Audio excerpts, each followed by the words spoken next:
Baş Prokurorluq və Daxili İşlər Nazirliyi Biləsuvarda baş vermiş dəhşətli qətl ilə bağlı birgə rəsmi məlumat yayıb.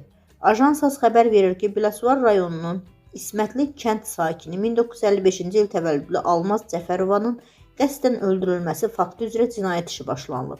Məlumata görə Biləsuvar rayon prokurorluğu və rayon polis şöbəsi əməkdaşlarının həyata keçirdikləri birgə istintaq və əməliyyat axtarış tədbirləri nəticəsində bu ağır cinayətin üstü açılıb.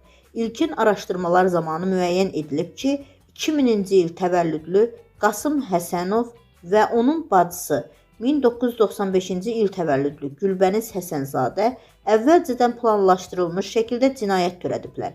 Belə ki, 2025-ci il noyabrın 3-də onlar Almaz Cəfərovanın yaşadığı evə daxil olaraq onu yastıqla boğaraq qəsdən öldürüblər. Hadisə ailə münaqişəsi və ya şəxsi zəmində baş verməmiş, məqsədli və qabaqcadan planlaşdırılmış şəkildə həyata keçirilib.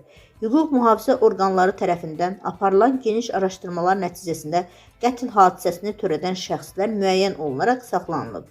Qasım Həsənov və Gülbəniz Həsənzadə artıq şübhəli şəxs qismində tutulub və istintaqa təhvil verilib.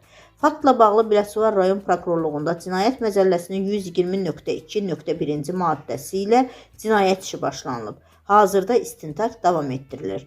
Cinayətin motivləri və digər mümkün iştirakçılar araşdırılır.